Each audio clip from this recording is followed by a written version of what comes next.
அதிமுக பிளவுபடுதல் அமைச்சர்கள் பதவி கொடுப்பதற்கு விஜய் சம்மதிப்பாரா? ஒரு கன்ஃபியூஸ் ஸ்டேட்ல தான் இருப்பாருன்னு நினைக்கிறேன். அந்த முடிவை விஜய் எப்படி எடுப்பாருங்கிறது பெரிய கேள்வி. அதிமுக கட்சி ஒரு முடிவுக்கு வருகிற மாதிரி சூழல் தான் தெரிகிறது.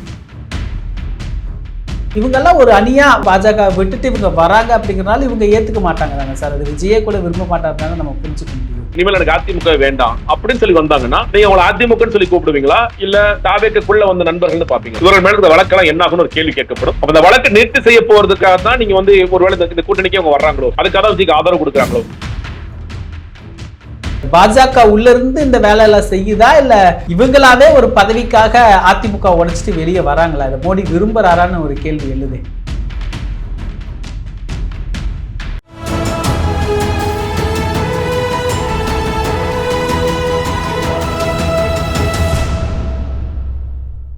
தமிழ் நிறம் நேயர்களுக்கு வணக்கம். இன்று நம்மிடையே அரசியல் விமர்சகர் திரு ஜெகதீஸ்வரன் அவர்கள் இணைந்துள்ளார். சார் வணக்கம். சார் வணக்கம். அதிமுக பிளவுபடுதல் அது ஒரு பெரிய விஷயமா இந்த கம்யூனிஸ்டுகள் உள்ள வர்றது வரைக்கும் போய்கிட்டு இருந்தது. அப்புறம் அப்படியே போச்சு. இப்போ திடீர்னு பார்த்தா மறுபடியும் அது அப்படியே மேலோங்க ஆரம்பிச்சிருக்குது. அமைச்சர்கள் பதவி கொடுக்கறதுக்கு விஜய் சம்மதிப்பாரா? இது என்ன கணக்கு நடந்துகிட்டு இருக்கு சார்? ஒரு கன்ஃபியூஸ் ஸ்டேட்ல தான் இருப்பாருன்னு நினைக்கிறேன். அந்த முடிவை விஜய் எப்படி எடுப்பாருங்கிறது பெரிய கேள்விதான். ஏன்னா செங்கோட்டையன் போன்றவர்கள் 7ஆம் தேதியே விஜயை பதவியேற்க வச்சு நம்ம ஃப்ளோர் டெஸ்ட்டுக்கு போயிட்டோம்னா சி.வி. சண்முகம் தலைமையிலான ஒரு அணிய மூலியமாக நாம அவங்கள ஆதரிக்க வைக்கலாம், அதற்குண்டான பிரதிபலனை பிறகு செய்து கொடுக்கலாம். இதுதான் டீலிங், முதல்ல போட்ட டீலிங். பட் விஜய் சுத்தி இருக்கிற மற்றவர்கள் இது வேண்டாம் சார், இது வேண்டாம்னு நினைச்சிருக்கலாம்.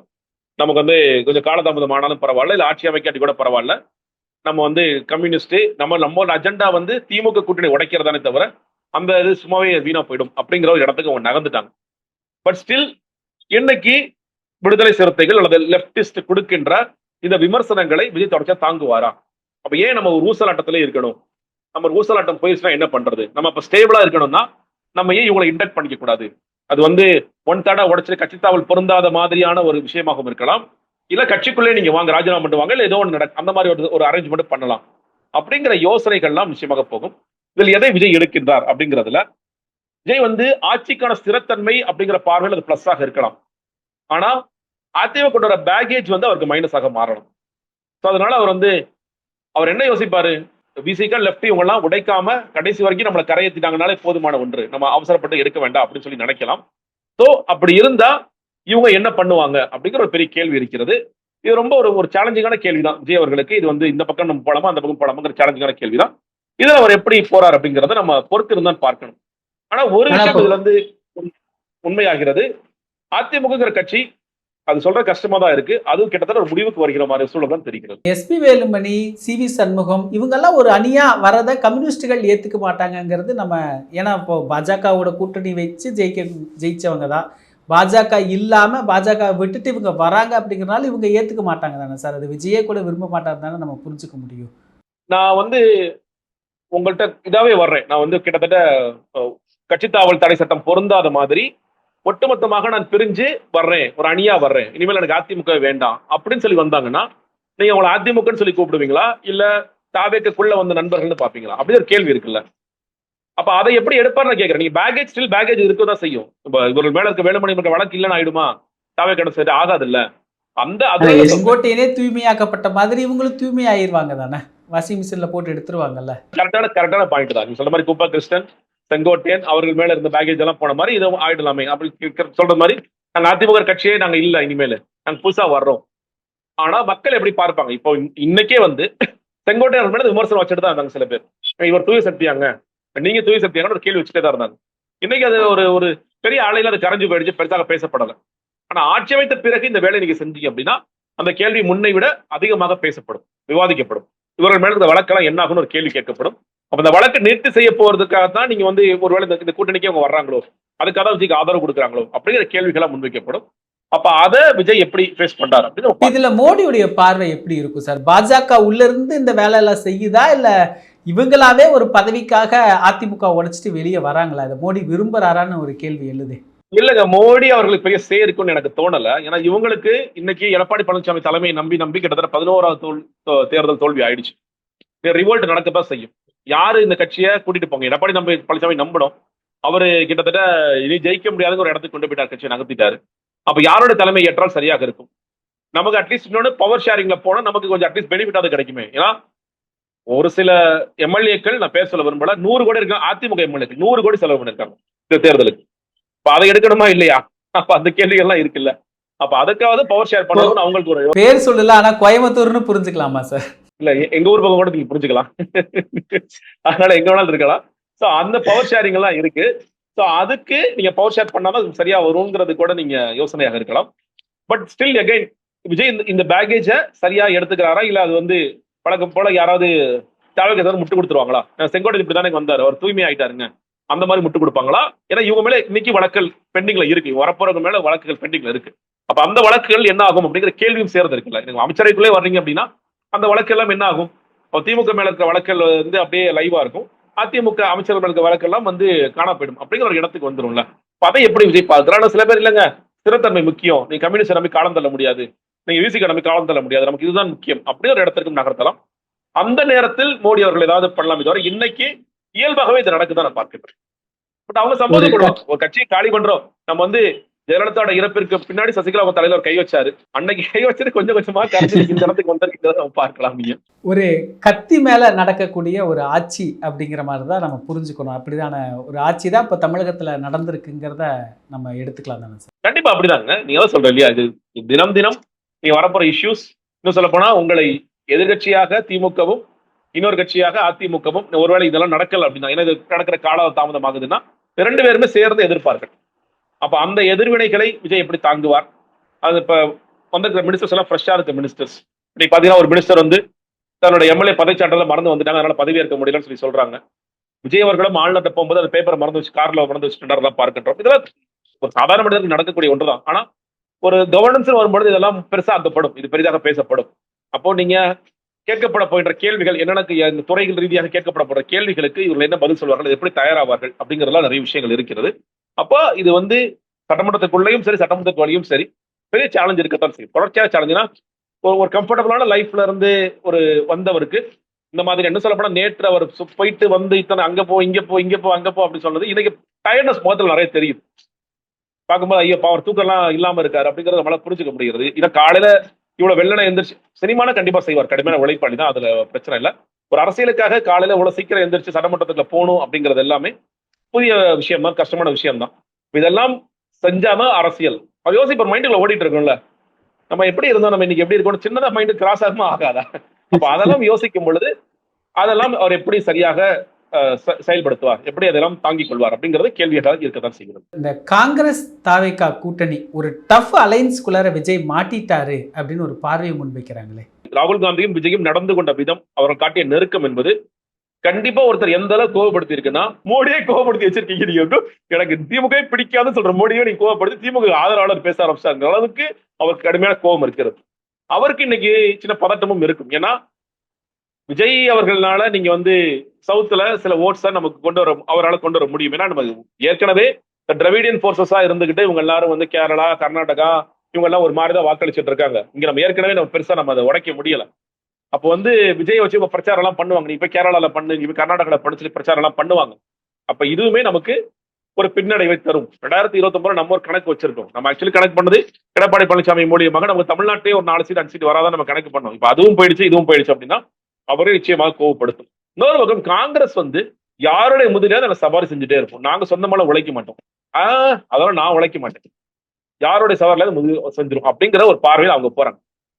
அப்ப இதை பார்க்கின்ற மோடி அவர்களுக்கு அரசியல் ரீதியாக நீங்கள் இந்த கூட்டணியை அவர் அப்படியே வளர விடுவாரா அப்படிங்கிற கேள்வி இருக்கு. அதை அவர்கள் ரசிக்க மாட்டார்கள்.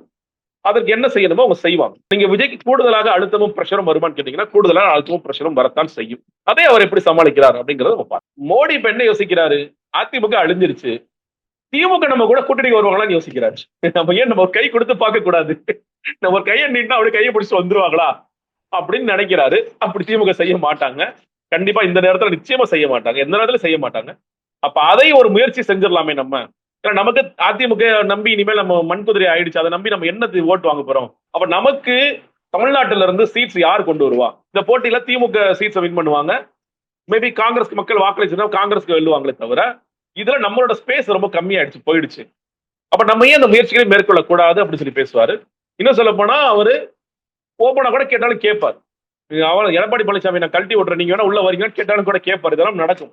ஆனா இங்க இருக்கிற ஊடகங்கள் பாருங்க, ஸ்டாலின் ஒரு சொல்லிட்டாருங்க, நானே பாஜக கூட போறேன்னு சொல்லிட்டாருங்க அப்படின்னு அதையும் வேற மாதிரியான ஒரு திசையில திருப்பக்கூடிய வாய்ப்புகளும் இருக்கிறது. மோடி அந்த இடத்துக்கு இறங்கி வர்றதை நான் பார்க்கிறேன். ஆனா இதுல இப்போ காங்கிரஸ், விசிகா, கம்யூனிஸ்டுகளை நம்பி கடைசி வரைக்கும் விஜயால பயணிக்க முடியாதுங்கிறதா நம்ம பார்க்க முடியுது. ஏன்னா இப்போ இந்த தமிழ் 3வது இடத்துக்கு போன விஷயத்திலேயே முதல் நாளிலேயே பெரிய அளவில் கண்டனம், அங்கே இருந்தவங்களே போய் முதல்ல லெட்டர் பேட் எடுத்து கண்டனம் அடிக்கக்கூடிய விஷயத்தை பார்க்க முடியுது. இப்போ இவங்களை நம்பி நீண்ட நாள் அவங்க பயணிக்க முடியாது தானே. பெரும்பாலும் 6 மாதம் கூட இந்த ஆட்சி தாங்காதுங்கிறது தானே பல பேருடைய பார்வையாக இருக்குது. இல்லைங்க, அதுல அதான் சொல்றேன் இல்லையா, அது எந்த இஷ்யூங்கிறதா முக்கியம். இஷ்யூ பேஸ்டா நீங்க மெயின் நான் சொல்றது தமிழ்நாட்டுக்குள்ள இருக்கிற இஷ்யூஸ் கூட கிடையாது. பாஜக சொல்கின்ற விஷயங்கள், ஒன்றிய அரசாங்கம் செய்கின்ற விஷயங்களை விஜய் தீர்க்கமாக எதிர்ப்பார், பேசுவார், செயல்படுவார். இது மூணுலயும் விஜய் வந்து பின்தங்கினார்னா இது நீங்க சொல்ற மாதிரி ஆட்சி வந்து ஏதாவது பிரச்சனை வரும். இது எதற்கு அதிகமான வாய்ப்பு கேட்டீங்கன்னா அவர் பேசாமல் இருப்பதுதான் வாய்ப்பு அதிகமாக இருக்கிறது. இந்த பிஎம்ஸ்ரீ திட்டத்திற்கு விஜய் எதிர்த்து குரல் கொடுக்க போகின்றாரா? வேண்டாங்க, எங்களுக்கு 2000 கோடி தானேங்க, திமுக சமாளிச்சாங்க, நானும் சமாளிச்சுக்கிறேங்க அப்படின்னு ஒரு இடத்துக்கு விஜய் போனார்னா பிசிகவும் கம்யூனிஸ்டும் ஓகேங்க, பிரச்சனை இல்லை, நாங்க இப்படியே தொடரலாம்னு சொல்லுவாங்க. இல்லைங்க, எங்களுக்கு ரொம்ப அழுத்தமா இருக்கு, மோடி வந்து அப்பதான் ரிலீஸ் பண்ணுவேன்னு சொல்றாரு அப்படின்னா அதுக்கு அடுத்தபடியா இவங்க என்ன கேட்பாங்கன்னா, அப்ப புதிய கல்விக் கொள்கை நீங்க ஏத்துக்குவீங்களா? அப்ப புதிய கல்விகள் ஏத்துட்டீங்கன்னா அடுத்து மும்மொழி கொள்கை ஏத்துக்குவீங்களா அப்படின்னு ஒவ்வொரு கேள்வியா முன்வைப்பாங்க. அது அவருக்கு சங்கடம் மட்டுமல்ல, இந்த ஆட்சியோட ஸ்திரத்தன்மையை ஒரு கேள்விக்கு உள்ளாக்கக்கூடிய வாய்ப்புகளும் இருக்கிறது. காங்கிரஸ் ராகுல் காந்தி கையை மட்டும் தூக்கி பிடிச்சா மட்டும் பத்தாது, உண்மையில் பாஜகவை விஜய் எதிர்க்கிறாரா இல்லையா அப்படிங்கிற அந்த கேள்வியின் பதிலில் தான் இது ஆட்சி தொடருமா தொடராதாங்கிறது இருக்கு. நான் பார்க்கிறேன். அவரு அந்த பதவி பிரமாணத்தை நல்ல மனப்பாடம் பண்ணி சொல்லிட்டாரு, அது யாருமே செய்யாத ஒன்று. இதுல எனக்கு புரியல, இதுல என்ன இருக்குன்னு எனக்கு புரியல. ஏங்க அவரு யார் வேணாலும் மனப்பாடம் பண்ணி சொல்லலாங்க. இதுல வந்து சூப்பர் பாருங்க, நான் சொல்றேன், இந்த மாதிரியான அடையாளத்துல நம்பிதான் நம்ம நாசமா போயிட்டு இருக்கோம். மறுபடியும் இந்த அடையாளத்துக்குள்ள ஏன் நீங்க போறீங்கன்னு நான் கேட்கிறேன். அவகாசம் வேண்டும் என்பது சரி, கஜானாவை தொடச்சு வச்சுட்டாங்க போயிட்டாங்க இந்த முன்னாடி இருந்த இந்த அரசாங்கம் அப்படின்னு சொல்றீங்க இல்லையா? நீங்களே தான் சார், உங்க வாய் தானே சார் சொன்னிச்சு 5000 ரூபாய் போட முடிஞ்சது, எப்படி உங்களை போட முடிஞ்சது? அன்னைக்கு உண்மையிலே சொல்லுங்க, நிதி நிலைமை எவ்வளவு மோசமா இருக்கு. அப்ப எங்க இருந்து போடுறாங்க சார்? மக்களுக்கு நம்ம ஒருவேளை பாஜக தடுக்கக்கூடிய வாய்ப்புகள் இருக்கிறது, யாராவது கேஸ் போட்டாலும் போட்டுருவாங்க. அப்ப நம்ம வேகமாக இந்த மக்களுக்கு போய் கொண்டு போய் சேர்த்துடணும். பிளஸ் கூடுதலாக நம்ம கோடைகால ஒரு சிறப்பு தொகையாக போடணும்னு சொல்லி போட்டாச்சு. போட்டிருக்காங்கன்னா இப்போ திமுக அடுத்தடுத்த வந்திருந்தாங்க, ஒருவேளை வந்திருந்தாங்கன்னா இவங்க 1000 ஸ்கீம் நிப்பாட்டி இருப்பாங்களா? இல்ல, செஞ்சிருப்பாங்க. இந்த 1000 ரூபாய் எப்ப 2000 ஆக்குறது கொஞ்சம் காலம் எடுத்திருக்கும், நிச்சயமாக கொஞ்சம் காலம் எடுத்திருக்கும். ஆனா செஞ்சிருப்பாங்க ஒரு காலத்துல. ஏன்னா எங்களுக்கு ஒரு எக்ஸ்பீரியன்ஸ் இருக்கு, நாங்க பண்ணிருப்போம். அப்ப அந்த எக்ஸ்பீரியன்ஸை நீங்க பயன்படுத்தி ஒரு பக்கம் சோர்ஸ் ஆஃப் இன்கம் எப்படி ஜாஸ்தி பண்றது அப்படிங்கறது யோசிக்கணும். இன்னொரு பக்கம் நம்ம வந்து கடன் அளவுக்குள்ள கடன் வாங்கி எப்படி சரி பண்றது அப்படிதான் யோசிக்கணுமே தவிர, இல்ல கஜானா தொடச்சு வச்சுட்டாங்க அதனால நான் ஒன்னும் செய்ய முடியாது அப்படின்னு சொல்றது இந்த பொலிட்டிக்கல் ஸ்பீச் நிச்சயமா அவாய்ட் பண்ணிருக்கணும். இன்னொன்னு, எடப்பாடி பழனிசாமி நான் நேரடியா நான் வந்து டெல்லிக்கு போறது இருந்தா மறைஞ்சு போக மாட்டேன், நேரடியா போவேன். நான் சொல்றேன், இது யாருக்கு இந்த மெசேஜ் அனுப்புறீங்க நீங்க அப்போ வந்து இப்ப முதலமைச்சர் சொன்னீங்க, நீங்க வெள்ளை கொடி பிடிச்சிட்டாருன்னு சொன்னீங்க. அவர் பாருங்க நிதி ஆயோக் கூட்டத்துக்கு எல்லாம் போறான்னு சொன்னீங்க. அப்ப நாளைக்கு நீங்க நிதி ஆயோக் கூட்டத்துக்கு நீங்களோ உங்களோட கட்சி சகாக்களோ போனா அப்ப நாங்க என்ன சொல்லணும்? விஜய் ஏதாவது ஊழல் பண்ணிருப்பார் போல இருக்குப்பா, அவர் போய் இடி ரைட தவிர்க்கிறக்கா போயிருக்காருப்பான்னு சொல்ல முடியுமா? நம்ம எந்த பவர் சென்டரும் இருக்காது. நான் ஒருத்தன் தான் பவர் சென்டர். அந்த பவர் சென்டர் ஏற்கனவே இருந்துச்சு, அந்த பவர் சென்டர் இன்னைக்கும் இருக்கு. அதை விஜய் உடைச்சிருவாரா? எனக்கு தெரியல. சிஎம்மா உடைக்கிறது நம்மளுடைய ஆசை, மக்களுக்கு வந்து நல்ல ஒரு ஆட்சி வரணும் தான் நம்மளுடைய ஆசை. இல்ல பவர் சென்டர்ஸே இருக்காது அப்படி சொன்னா அந்த அளவிற்கு விஜய் கூடுதல் கவனம் கொடுத்து தனக்கு தெரியாம இந்த ஆட்சியில் எதுவுமே நடந்துராது. குறிப்பாக தன்னுடைய சகாக்கள், தன்னுடைய அமைச்சர்கள், தன்னுடைய சட்டமன்ற உறுப்பினர்கள் யாரும் எனக்கு தெரியாமல் ஒரு அசைவை கூட நகர்த்த முடியாது. வார்னிங் கொடுக்கலாம், வீர ஆவேசமா பேசலாம், அதெல்லாம் ஓகே. அப்படி இல்லைங்கிறத விஜய் அவர்களை என்ஷூர் பண்ணிட முடியுமா? அது $1 மில்லியன் கொஸ்டின். பதவியேற்ற கொண்ட மினிஸ்டர்ஸ் 7 பேரும் நீங்க ஒரு பக்கம் ரகசிய காப்பு பிரமாணம் எடுத்திருக்கோம். விஜய் அவர்கள் போகல, நான் பார்க்கல, விஜய் போகல. மற்றவர்கள் எல்லோரும் சேர்ந்து ஜானா ரகேஷை பார்த்து அடுத்து என்ன சார் பண்ணணும்னு கேட்கிறாங்க. அவருக்கு என்ன அந்த மேடையில் அவருக்கு என்ன வேலை? முதல் இவனால் வெளிப்பட வராத ஒரு நபர் மேடையில வர்றார், மேடையில வந்து அவர் நிக்கிறார். அப்போ யார் சார் உங்க பவர் சென்டர் ஒரு கேள்வி இருது இல்ல? நாளைக்கு நீங்க ஒரு திட்டம் கொண்டு வர போறீங்கன்னா அது உங்களுடைய மூளையில் உதித்த திட்டமாக இருக்க போகின்றதா, இல்லை நீங்கள் வந்து யாரோ ஒருத்தர் சொல்றாரு அதை நான் செய்ய போறேங்கிறது ஆக போகிறதா? அப்ப அது ஒரு கிட்டத்தட்ட பவர் சென்டர் மாறிடும்ல. நாளைக்கு வந்து செக்ரட்டரியேட்டுக்குள்ள இருக்க ஐஏஎஸ் ஆபீசர்ஸ் எல்லாம் நேரடியாக விஜய் அவர்களை தொடர்பு கொள்ளலாமா, இல்ல விஜய் அவரோட பொலிட்டிக்கல் ஸ்ட்ராட்டஜி தொடர்பு கொள்ளலாமா கேள்வி இல்ல. யார் தொடர்பு கொள்வாங்க? அவங்க இது ஒரு பவர் சென்டர் தானே. அவங்க என்ன யோசிப்பாங்க? சார் அவர் சாரை பிடிக்க முடியாது சார், சார் ஒருத்தர் இருக்காரு, அவர் பிடிச்சிக்கலாமா சார் கேட்பாங்களா இல்லையா? அவங்களுக்கு ஒரு தேவையற்ற குழப்பம் வருமா வராதா? நச நசன் பேசாத, செயல்பாட்டுல காமிச்சிருங்க. அந்த 200 யூனிட் மின்சாரம் அது ஒரு கண்டிஷன் சப்ளையோட வந்திருக்கு. இந்த சிங்கப்பெண் படை, இந்த போதை மருந்து, இது எல்லாமே அவர் ஏதோ புதிதா கொண்டு வந்த மாதிரியான ஒரு தோற்றத்த இருக்கு.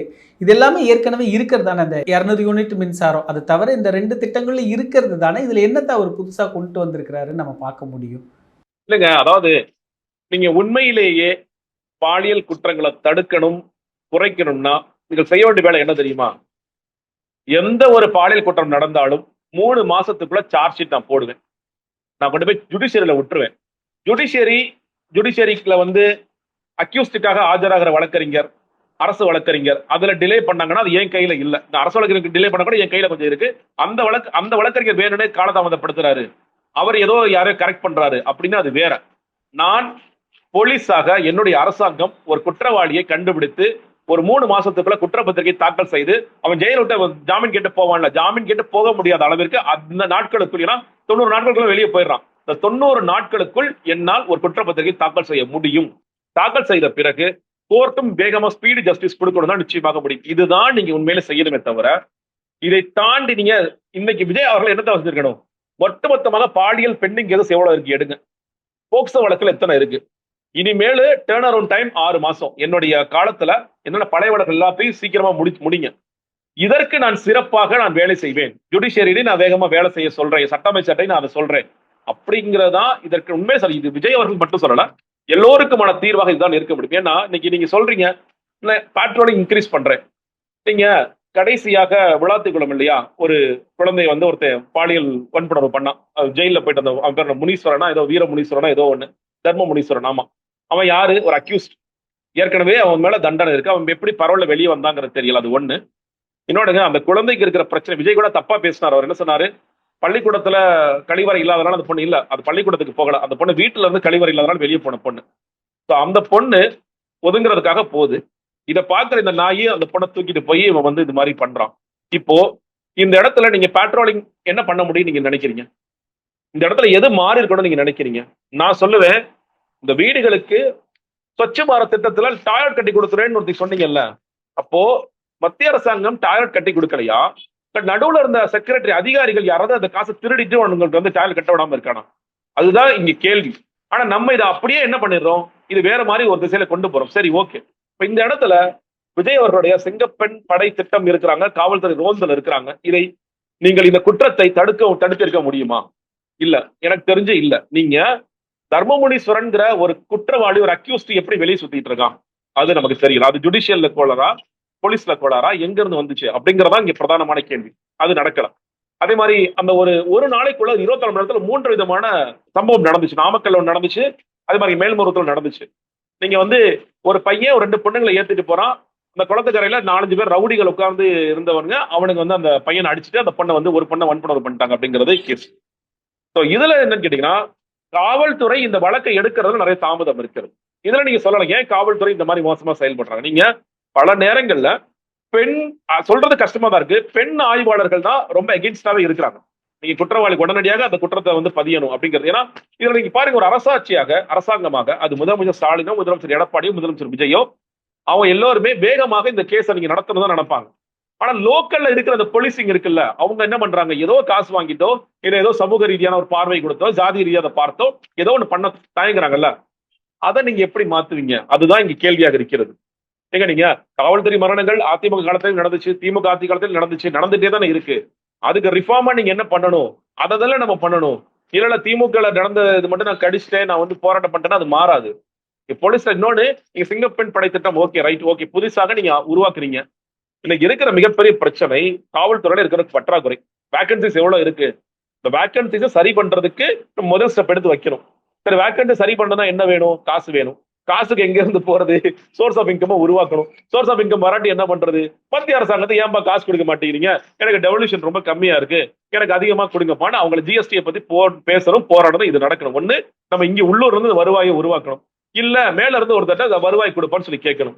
அல்டிமேட்டா அதெல்லாம் அங்க கொண்டு போய் முடியும். பட் ஆனா உண்மையில் நீங்கள் வந்து நான் டைரக்ஷனா ஓகேன்னு சொல்லுவேன். நீங்க வந்து இந்த சிங்கப்பெண் படை திட்டம், நீங்க வந்து போதைப் பொருள் ஒழிக்கணுங்கிற டைரக்ஷனா ஓகே. விஜய் வந்து அந்த வாக்குறுதியை கொடுத்திருக்காரு. இன்னும் சொல்ல போனா பெண்கள் ஏன்பா வாக்களிச்சுன்னு, நாங்க பெண் பாதுகாப்புக்காக வாக்களிச்சோம்னு சொல்லி சொல்றாங்க. அதெல்லாம் ஓகே.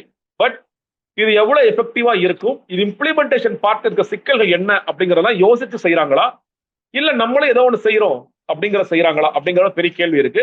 நீங்க உண்மையிலே இந்த ரிஃபார்ம்ஸை செய்ய வேண்டிய அவசியம் இருக்கிறது. அன்பார்ச்சுனேட்லி யாருமே செய்யறதில்ல, அதுதான் சிக்கல். போக்சோ வழக்குகள் தமிழ்நாடு ரொம்ப பெண்டிங் இருக்கு. நீங்க அதே மாதிரி அது கன்வர்ஷன் ரேட்டும் ரொம்ப கம்மியா இருக்கு, கன்விக்ஷன் ரேட்டும் ரொம்ப கம்மியா இருக்கு. அந்த கன்விக்ஷன் ரேட் ஏன் கம்மியா இருக்கு?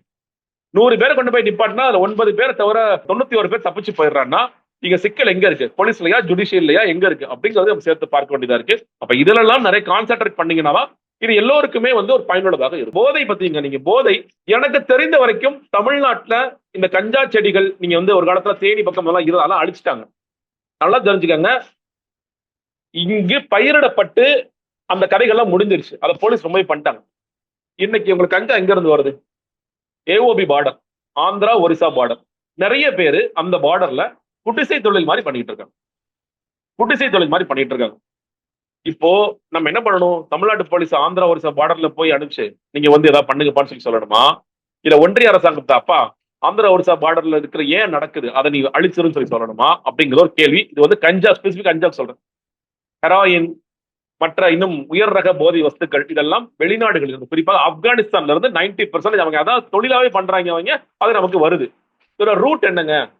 குஜராத் போர்ட்ல வருது, அப்படி இப்படி எங்கெங்கயோ சுத்தி கடைசியா சென்னைக்கு உள்ள வந்துருது. எப்படி வருது? இதுல ஒன்றிய அரசாங்கத்தோட ரோல் என்ன? என்னோட நார்கோட்டிக்ஸ் பியூரோன்னு வச்சிருக்கீங்கல்ல, நார்கோட்டிக்ஸ் பியூரோ தமிழ்நாட்டிலேயே செயல்படுதுல்ல, அவங்களோட ரோல் என்னவா இருக்கு அப்படிங்கிற கேள்வி. அதை தாண்டி ஊசி, இன்னைக்கு சர்ஜரிக்கு நம்ம பயன்படுத்தப்படுற அந்த லோக்கல் நம்ம போடுற ஊசி, இல்ல ஜென்ரலா போடுற ஊசி, அந்த ஊசியும் ஒரு போதை மருந்தா எடுத்து விற்கிறான். அதை யார் வாங்குறாங்க? நீங்க கல்லூரியில படிக்கிற மாணவர்கள் வாங்குறாங்க. சில மெடிக்கல் ஷாப்ஸ்ல இந்த மாத்திரைகள், குட்டி குட்டி மாத்திரைகள் வாங்குறாங்க. இதெல்லாம் நடக்குது. நீங்க ஸ்கூல்ஸ் பக்கத்துல பங்க் கடைகள் சொல்லி சொல்றாங்கல்ல, அதுல பங்க் கடைகள்ல நம்ம தடை செய்து எதெல்லாம் குட்கா அதெல்லாம் தடை செஞ்சிருக்கோமோ அதெல்லாம் சொல்லி விற்கிறாங்க. நீங்க இதுல மல்டிபிளா நீங்க வேலை செய்ய வேண்டிய அவசியம் இருக்கு. நீங்க திமுக ஆட்சி காலத்துல கூட கஞ்சா வேட்டை 1, கஞ்சா வேட்டை 2, கஞ்சா வேட்டை 3 அப்படின்னு சொல்லி பண்ணாங்க. ஏன் மாற்றம் வரல அப்படின்னு சொல்லி கேட்டீங்கன்னா ஒரே காரணம், நீங்க மறுபடியும் இந்த குற்றவாளிகள் மேல நீங்க குற்றப்பத்திரிகை தாக்கல் செய்யாம அவனை அமுச்சு விட்டுறீங்க. 1ல அரெஸ்ட் ஆனதா 2ல அரெஸ்ட் ஆகிறான், 2ல அரெஸ்ட் ஆனதா 3ல அரெஸ்ட் ஆகிறான். இதை நீங்க செஞ்சிருக்கணும். அன்பார்ச்சுனேட்லி அவன் செய்யல. அப்ப மறுபடியும் இந்த போலீசிங்லையும் ஜுடிஷியலையும் நீங்க கான்சென்ட்ரேட் பண்ணாட்டி, நீங்க இந்த மாதிரி நாங்க சிறப்பு தடுப்பு போட்டோம், சிறப்பு காவல்துறை போட்டோம், அது நடக்கத்தான் செய்யும். அவங்க என்ன சொல்ல போனா சில நேரங்கள்ல அப்பாவிகளை கொண்டு வந்து அவசரப்படுத்துறீங்களா சார், 2 பேர் தூக்கிட்டு வாடா சார், அவன் கன்சியூம் தான் சார் பண்ணா, விற்கிற சார், கன்சியூம் பண்ணால அவனை விற்கிறேன்னு சொல்லி கதை எழுதுறா, நீ எழுத. இது நடக்கும். மிக குறிப்பாக பொருளாதாரத்துக்கு எந்த தம்பிகள் விஜய்க்காக வாக்களித்தார்களோ அந்த தம்பிகள் ஜெயிலுக்கு போவானுங்க. இது நடக்கும். அப்ப நீங்க செய்ய வேண்டியது, ஏற்கனவே இருக்கிற குற்றவாளிகளை, ஏற்கனவே நடந்த குற்றங்களுக்கு ஒரு முற்றுப்புள்ளி எப்படி வைப்பது, ஒரு வியாபாரி ஏற்கனவே வியாபாரத்தை இனிமேல் செய்ய விடாம எப்படி செய்வது, அவனை பெர்மனண்டா ஜெயில அடைங்க. அதுதான் நீங்க செய்யணுமே தவிர, நீங்க மறுபடியும் அவன் 10 நாள் வெளியே வந்துருவான், 30 நாள் வெளியே வந்துருவான். இந்த ப்ராசஸ் இஸ் பனிஷ்மென்ட்னு ஒரு வார்த்தை வச்சிருக்கோம் நம்ம. ப்ராசஸே பனிஷ்மெண்ட் தான் சார். 30 நாள் ஜெயில இருந்தா அதோட என்ன சார் பண்ண முடியும்? இங்க ஜுடிஷியல் சரியா வரல சார், போலீசிங் சரியா இல்ல சார் நம்ம சொல்றதுனால 30 நாள் ஜெயிலுக்கு போயிட்டு வந்தோம், 31ஆம் நாள் கஞ்சா வியாபாரியா மாறணும். அதை நீங்க தடுங்க. ஓவராலா அதுல நீங்க எல்லா குற்றங்களுக்கும் நான் எப்பயுமே சொல்றது, போலீஸும் ஜுடிஷியரியும் நல்லா இருந்தாலும் வச்சுங்களேன், நாட்டுல 50% குற்றங்களே நடக்காது. சிக்கல் அங்க இருக்கு சார். இப்போ இந்த மின்சாரம் 200 யூனிட் அது ஒரு கண்டிஷன் சப்ளை நான் கேள்வி முன் வச்சிருந்தேன்.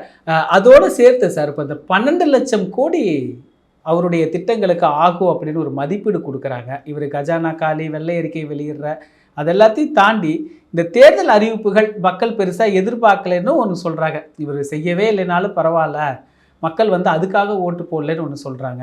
இதெல்லாம் எப்படி நகரும் இந்த தேர்தல் அறிவிப்புகள்? இந்த இப்போ மின்சாரத்துக்கே ஒரு கண்டிஷன் சப்ளை வருது அப்படின்னா நீ அடுத்தடுத்து இது ஒரு ஏமாற்றக்கூடிய வேலையாக மாறக்கூடிய வாய்ப்பு இருக்கா? இந்த மின்சாரம் குறித்து சொல்லணும்னா ஒரு முரண் இருக்கு. அவர் பேசும் பொழுது அதை சொல்லல, தேர்தல் அறிக்கையில தகுதி உடையவர்கள் ஒரு வார்த்தையை சேர்த்திருக்காங்க. சோ நம்ம அதை அவருக்கே கூட அந்த எட்ஜை கொடுப்போம். சரி, தகுதி உடையவர்கள் சொல்லிட்டீங்க. அதுல சிக்கல் நினைக்கிறீங்கன்னா மாதந்தோறும் தகுதி உடையவர்களுக்கு 200 யூனிட் இலவசம், which means நீங்க 2 மாசம் கணக்கு பண்ணா 400 யூனிட் இலவசமா வரணும். இதை மக்கள் கேள்வி எழுப்புவாங்க. சார் நீங்க தான் சார் சொல்லுங்க, நான் சொல்றேன், நான் சொல்றேன் இல்ல, நீ சார் நீங்க எல்லாருக்கும் கொடுக்க கூட வேணாம், அந்த எட்ஜை உங்கள்கிட்ட கொடுக்குறேன். சரி ஓகே, நீங்க 2 கோடி பேர் அதனால பயனடைவாங்க, மொத்தம் 2.48 இருக்கு, 2 கோடி பேர் பயனடைவாங்க சொல்றது கூட நான் ஏத்துக்கிறேன். ஓகே, ஆனா நீங்க சொன்னது மாதந்தோறும் 200 யூனிட் சொல்லி சொன்னீங்க, அதையே மாத்திரீங்கன்னு ஒரு கேள்வி இருக்கு. அப்ப நீங்க 4 யூனிட் கொடுத்துருக்கணும் அப்படின்னு ஒரு கேள்வி இருக்கு. சோ அதுல விஜய் நிச்சயமாக அவர் எலெக்ஷன் மேனிஃபெஸ்டோ ப்ராமிஸை உடைச்சிட்டாரு தான் சொல்லணும். முதலாக போட்ட கையெழுத்துலயே வந்து ஒரு சின்ன மோசடி நடந்திருக்கு. பெரிய மோசடி சின்ன மோசடி நடந்திருக்கு சொல்லலாம். அது நடந்திருக்கு. 12 லட்சம் கோடி கண்டிப்பா ஆகுங்க. ஏன்னா சிக்கல் என்னன்னு கேட்டீங்கன்னா, நீங்க 1000 ரூபாய் கொடுக்கறதுக்கே திமுக அரசாங்கம் கிட்டத்தட்ட 2.5 வருஷம் கழிச்சு தான் அதை கொடுக்க ஆரம்பிச்சாங்க. ஏன்னா அவ்வளவு அதோட நிதி பிரச்சனைகள் இருந்தது. இப்ப 2000 நான் சொன்னேன், 2000 நீங்க மக்கள் கண்டிப்பா எதிர்பார்ப்பாங்க, 1000 2000 எதிர்பார்ப்பாங்க. பட் ஆனா இதுக்கே பெரிய நிதி சிக்கல், நிதி மோசமா நம்ம எங்க இருந்து வருங்கிற பெரிய கேள்வியா இருக்கு திமுக இருக்கே. 2500 போயிட்டாரு. எல்லாவற்றிலும் சொன்னாரு திமுக அதிமுக நான் வேறுன்னு சொன்னாரு. இல்ல நான் சொல்றேன், இல்ல அமௌண்ட் மட்டும் மாத்தி போட்டார், அவ்வளவுதான். மற்றபடி ஒரே தேர்தல் அறிக்கை தான். தேர்தல் அறிக்கையில பெரிய மாற்றங்கள்லாம் இல்ல. கூடுதலாக சில சிக்கல்கள் அவரை ஏற்படுத்திக்கிட்டாரு. தாய்மாமன் சீர், பிறந்த குழந்தைகளுக்கு மோதிரம். ஒரு கிராமம் கூட வச்சுக்கோங்களேன், இன்னைக்கு இருக்கிற விலைவாசி நம்ம பார்க்கின்றோம். இன்னைக்கு வந்து போர் சூழலால இன்னைக்கு என்ன நடக்குது அப்படிங்கிற நம்ம பார்க்கின்றோம். ஒரு கிராம் ஒரு நாளைக்கு எத்தனை குழந்தைகள் பிறக்குது, அந்த குழந்தைகள் எல்லாத்துக்கும் 1 கிராம் கொடுப்பதுங்கிறது எங்க இருந்து இது நடக்கும் அப்படிங்கறது பெரிய கேள்வி இருக்கு. நீங்க சொல்லலாம் சிலர் அதை எதிர்பார்க்கல. நம்ம மறுபடியும் யாரை நம்ம கணக்கில் கொள்றோம்னு ஒரு கேள்வி இருக்குங்க. நான் வந்து விஜய்க்கு அதிகப்படியான வாக்களித்தவர்கள் பொருளாதாரத்தில் பின்தங்கிய மக்களை தான் பார்க்கின்றேன். இன்னும் சொல்ல போனா முதலமைச்சர் ஸ்டாலின் அரசாங்கத்தில் 1000 ரூபாய் வாங்கி கொண்டிருந்தவர்கள் தான் பெரும்பாலானவர்கள் வாக்களித்து சொல்ற. சென்னைக்கே ஸ்பெசிபிக்கா பேசலாமே, நிறைய பேர் வாங்கினவங்க தான் வாக்களிச்சிருக்காங்க. நான் வாங்கிக்குவேன். இன்னும் சொல்ல போனா என் வீட்டுல என்னோட பையனுக்கும் 1000 ரூபாய் வருது, என் பொண்ணுக்கும் 1000 ரூபாய் வருது. நான் இலவச பேருந்தை பயன்படுத்துற ஒரு பயனாளி தான். பட் ஸ்டில் எனக்கு விஜய் பிடிச்சிருக்கு. ஃபார் சம் ரீசன்ஸ் நான் விஜய்க்கு ஓட்டு போட்டேன். அவங்களோட மினிமமான கேள்வி 2500 ரூபாய் வர வேண்டாம். ஆனா போன மாசம் 1000 ரூபாய் ஏறிச்சு, அதை வச்சு நான் செலவு பண்ணிட்டு இருந்தேன். இந்த மாசம் 1000 ரூபாய் ஏறலையேன்னு ஒரு கேள்வி வந்துச்சுன்னா அது எப்படி அவங்க யோசிப்பாங்க? இல்ல பரவாயில்லப்பா, நாங்க பொறுத்துக்குவோம்ப்பா, எவ்வளவு பிரச்சனை நாங்க தாங்கிக்குவோம்ப்பா, தளபதி பாவம்பா, கஷ்டப்படுறாருப்பா அப்படின்னு சொல்லுவாங்களா? அதெல்லாம் சொல்ல மாட்டாங்க. யாருக்கா இன்னைக்கு நான் இந்த 1 கோடி மக்களுக்கு மகளிருக்கு தான் முதல்ல போட்டாங்க. அன்னைக்கு இருந்த பிரச்சனை என்ன தெரியுமா? எனக்கு வரலேங்கிறது இல்ல, என் பக்கத்து வீட்டுக்காரிக்கு வந்துருச்சு, எனக்கே வரலங்கிறதா. ஏங்க பக்கத்து வீட்டுக்காரி ஏங்க அவங்க எவ்வளவு பெரிய கோடீஸ்வரர் தெரியுமா? அவங்களுக்கு இந்த அரசாங்கம் போட்டுருச்சு, நான் ஏழை, எனக்கு ஏன் போடல? பண்ணீங்களா இல்லையா? நீங்க கடுமையான வெள்ளம் ஜெயலலிதா ஆட்சிக்கு வந்தது. நீங்க கடுமையான வெள்ளம் செம்பரம்பாக்கத்தை ஜெயலலிதா அவர்கள் திறந்து வரும்போது கடுமையான வெள்ளம். ஆனா ஜெயலலிதா அவர்கள் பிச்சை காசு மாதிரி 5000 ரூபாய் கொடுத்தாங்க. இழப்பெல்லாம் 5 லட்சம் 6 லட்சத்துக்கு போனுச்சு. அது நடந்துச்சு. ஆனா அதுல தண்ணீரே வராத மேல் மாநில ஒருத்தர் ஓடி வந்தாரு. ஏன் என்ன சார் உங்களுக்கு பிரச்சனை? ஏன் அவருக்கு 5000 கொடுக்குற, எனக்கே 5000 கொடுக்க மாட்டியா? இது மக்களோட மென்டாலிட்டி. இதெல்லாம் தப்பு சொல்றது, மக்களோட மென்டாலிட்டி. அவங்களுக்கு கிடைக்கும், எனக்கே கிடைக்கும். அப்போ இவ்வளவு நாள் ஒரு 3 வருஷம் இல்ல 3 வருஷம் நம்ம வந்து 1000 ரூபாய் வாங்கிட்டு இருந்த ஒரு மகளிர், என்னப்பா 1ஆம் தேதி இனியே பணம் ஏறல, இந்த பணத்தை வச்சுதான் அந்த வட்டிக்காரனுக்கு ஒரு 1000 ரூபாய் கொடுத்துட்டு இருந்தோம், தண்டல்காரனுக்கு ஒரு 1000 ரூபாய் கொடுத்துட்டு இருந்தோம் சொல்றவங்க, இல்ல பணம் ஏறலன்னு சொன்னா அதை ஃபீல் பண்ணாம ஐயோ பாவம்பா முதலமைச்சர் அவரே ரொம்ப கஷ்டத்துல இருக்காருப்பா, இந்த ஸ்டாலின் பாருப்பா எல்லாத்தையும் தொடச்சு வச்சுட்டு போயிட்டாருப்பான்னு பேசுவாங்களா? இல்ல அப்பா மகராசி அவர் கொடுத்துட்டு இருந்தாரு, கொண்டு போய் குத்துறோம், இப்படி பேசுவாங்களா? எனக்கு தெரியல. நான் மக்களை புரிஞ்சுக்கிறேன், நான் ஃபெயில் ஆயிட்டேங்கிறதுனால தெரியல. இது வரவே வராது நீங்க சொல்லி தவிர்த்திட முடியுமா? வரத்தான் செய்யும். அப்ப மக்கள்கிட்ட எதிர்பார்ப்பு நான் சொல்றது, நான் மறுபடியும் நான் ரொம்ப கேர்ஃபுல்லா சொல்றேங்க சார். நீங்க மோதிரத்தை மாட்டி விட நான் சொல்லல, இன்னைக்கே தாலிக்கு தங்கம் கொடுங்க, பட்டுப்புடவை கொடுங்கன்னு சொல்லல, இதெல்லாம் சொல்லல. எக்ஸிஸ்டிங் ஸ்கீம்ஸை நிப்பாட்டாம உங்களால் தொடரணும்னு நான் எதிர்பார்க்கல. மக்கள் வந்து முதலமைச்சர் முதல் சொல்றாரு, எக்ஸிஸ்டிங் ஸ்கீம்ஸை நிப்பாட்டாதீங்க, அந்த ஸ்கீம்ஸ் தொடரட்டும் சொல்றாரு. நான் சொல்றது முன்னாள் முதலமைச்சர். அப்ப அதை நீங்க என்ஷூர் பண்ணணும். அதை என்ஷூர் பண்றதுக்கு ஒரு அமௌண்ட் வேணும். அதை நீங்க என்ஷூர் பண்ணுங்க. அது ஸ்டாலின் இருந்தாலும் தொடர்ந்து இருப்பார்ல, எடப்பாடி இருந்தாலும் செஞ்சிருப்பார்ல, அதை செஞ்சிருப்பார்ல. அப்ப அதை நீங்க செய்யுங்கிறதா மக்களோட குறைந்தபட்ச கோரிக்கையாக இருக்கும். இல்லைன்னா நாங்க அதெல்லாம் பொறுத்துக்குவோம். எதை பொறுத்துக்குவோம்னா, நீங்க விட்டிருக்கிற எல்லா எலெக்ஷன் மேனிஃபெஸ்டோவையும் நீங்க வந்து செயல்படுத்துங்க சொல்றது பொறுமை காப்போம், பிரச்சனை இல்லை, நான் பொறுமை காக்குறேன். ஆனா இதற்கு நான் எப்படி பொறுமை காப்பேன்னு ஒரு கேள்வி இருக்கு. இன்னொன்னு, நீங்க பாக்குறோம் தபால் வாக்குகளிலேயே விஜய்க்கு ஒரு கணிசமான மக்கள் வந்தது. அதுக்கான அர்த்தம் என்ன கேட்டீங்கன்னா, அரசு ஊழியர்களும் ஆசிரியர்களும் விஜய் நம்புகிறார்கள். அப்ப அரசு ஊழியர்கள் ஆசிரியர்களுக்கு விஜய் என்ன கைமாறு செய்ய போகிறார்? அவங்க ஒரு 6 மாசம் பார்ப்பாங்க. பழையபடி அவங்க என்ன சொல்லுவாங்க, எப்பா அதிமுகவும் கை விட்டுருச்சு, திமுகவும் கை விட்டுருச்சு, திமுக அட்லீஸ்ட் டிஏபிஎஸ் ஏதோ ஒன்று செஞ்சு கொடுத்துச்சு கடைசி காலத்துல, நம்ம இருந்தாலும் விஜய் வந்து ஏதாவது மாற்ற சொல்லுவார், வாங்க போராட்டத்துல களத்துல குதிக்கலாம்னு வருவாங்க. ஜாக்டோஜிய போராட்டத்தை நீங்க தடுத்துட முடியுமா? அது வீரியமா பண்ணுவாங்க. இதெல்லாம் நடக்கும். அவங்க அப்ப டைம் கொடுப்பாங்க, எனக்கு வந்து டைம் கொடுப்பாங்க. பட் இவர் கொடுத்திருக்கிற இந்த எலெக்ஷன் மேனிஃபெஸ்டோக்கள்ல ப்ராமிசஸையும் எப்படி கீப் அப் பண்ணுவாருங்கிறது மிகப்பெரிய சேலஞ்ச். நான் கடனும் வாங்க மாட்டேன், நான் சோர்ஸ் ஆஃப் இன்கமும் எனக்கு நான் மத்திய அரசாங்கத்தை எதிர்த்து பெருசா நான் பேச மாட்டேன் அப்படின்னு நீங்க இடம் இருந்தீங்கன்னா கண்ணா பிரான் சிக்கிக்குவீங்க. நீங்க அதுல இருந்து எப்படி நீங்க உங்களை தற்காத்துக்கிறீங்க அப்படிங்கறத நம்ம பார்ப்போம். நிகழ்கால அரசியல் குறித்து பல கருத்துக்களை பகிர்ந்து கொண்டதுக்கு நன்றிங்க சார். இதே போன்று நிகழ்கால அரசியலின் சாரம்சங்களை அரசியல் ஆளுமைகளின் நேர்காணல் வழியே தொடர்ந்து காண தமிழ் நிறம் வலையொலியை சப்ஸ்கிரைப் செய்யுங்கள். தங்களின் மேலான கருத்துக்களை கருத்துளை பெட்டியில் பதிவிடுங்கள். நன்றி, வணக்கம்.